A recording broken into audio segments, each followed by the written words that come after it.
प्यारे बच्चों, आज हम आपकी वर्कशीट नंबर 39 लेके आए हैं।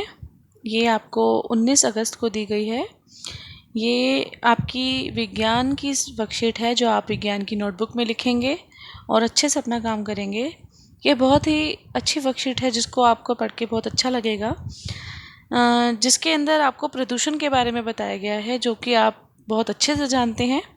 तो सबसे पहले हम बात करेंगे यहाँ पर अपने चैनल की। बेटा प्लीज़ इस जो यूट्यूब चैनल को लाइक और सब्सक्राइब कीजिए और अपनी वीडियोस ताकि हम बनाते रहें, यहाँ पर आप लोगों को पढ़ाते रहें। इसके बाद है हम देखते हैं इस वर्कशीट के अंदर क्या लिखा है। जो इस वर्कशीट में लिखा गया है, जब आप प्रदूषण शब्द सुनते हैं या पढ़ते हैं तो क्या सोचते हैं। आपने अपनी सोच के बारे में लिखना है कि आप प्रदूषण शब्द से क्या समझते हैं। यहाँ पर एक तस्वीर दिखाई गई है जिसके अंदर क्या है कि हम देख रहे हैं कि टूटी हुई पाइप से अपशिष्ट पदार्थों को नदी में फेंक दिया गया है। तो इस प्रकार के प्रदूषण को रोकने के लिए हमें कदम उठाने चाहिए। ये कैसा प्रदूषण है, किस प्रकार का है, क्योंकि ये जल को गंदा कर रहा है, इसीलिए किस प्रकार का है, जल प्रदूषण है। ठीक है बेटा। तो अभी यहाँ पर हम देखते हैं कि पहले यहाँ लिखते हैं कि आखिर प्रदूषण शब्द से हम क्या समझते हैं। तो हम यहाँ लिखेंगे प्रदूषण शब्द से हम समझते हैं, प्रदूषण शब्द से हम समझते हैं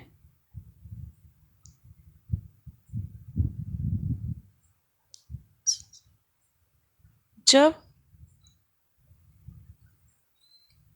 हवा, पानी, धरती आदि में हानिकारक पदार्थ घुल मिल जाते हैं, घुल मिल जाते हैं,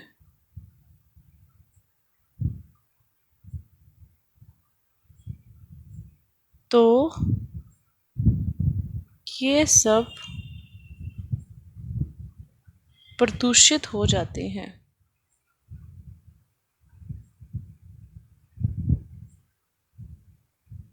ठीक है बेटा।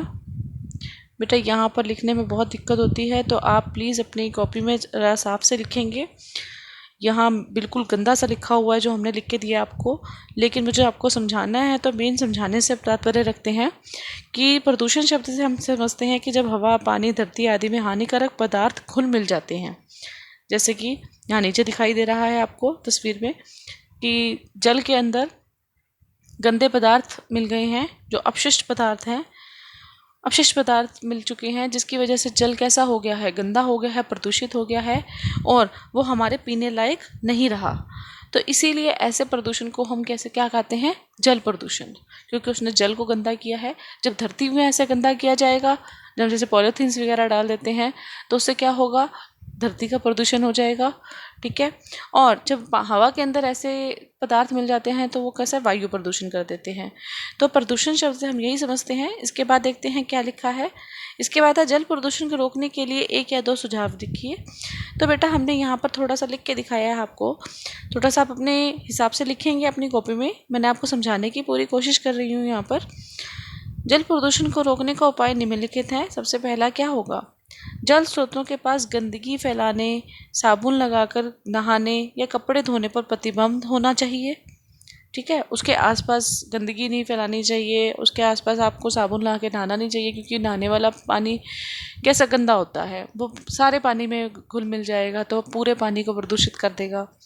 और कपड़े भी नहीं धोने चाहिए उसके आसपास, कपड़ों से भी गंदा हो जाता है। इसके बाद है वहाँ पर दूसरा प्रश्न है, दूसरा पॉइंट है हमारा, पशुओं को नदी, तालाब आदि में नहलाने पर प्रतिबंध होना चाहिए कि हम पशुओं को भी वहाँ न नहलाएं, क्योंकि पशु भी क्या करते हैं, हमारे पानी को पीने लायक नहीं छोड़ते, क्योंकि वो गंदे होंगे तो वो धोएंगे, हम उन्हें उस पानी के अंदर नहलाएंगे तो पानी भी प्रदूषित हो जाएगा, पीने लायक नहीं रहेगा।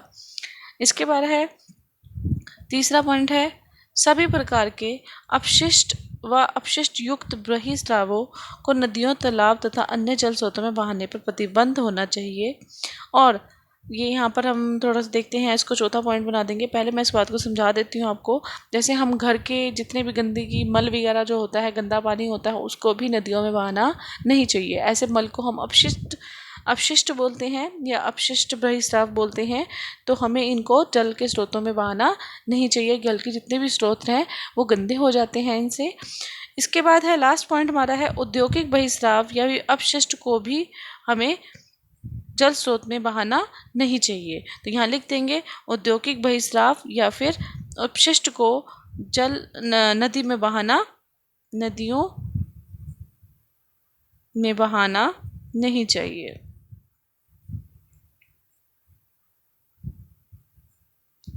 ठीक है बेटा, तो ये हो गया आपकी आज की वर्कशीट, जो कि वर्कशीट नंबर 39 है। नेक्स्ट वर्कशीट जब आएगी हम फिर से डिस्कस करेंगे। तब तक आप इसके बारे में और पढ़िए अपनी बुक्स में कि प्रदूषण क्या होता है, कैसे होता है, उसको बंद करने का, उसको रोकथाम करने के लिए हमें क्या उपाय रखने चाहिए। तो बेटा ये बहुत इंपॉर्टेंट क्वेश्चन है, ज़्यादातर पेपर में आता है, ध्यान से करिएगा। तब तक के लिए हंसते रहिए, मुस्कुराते रहिए, खुश रहिए।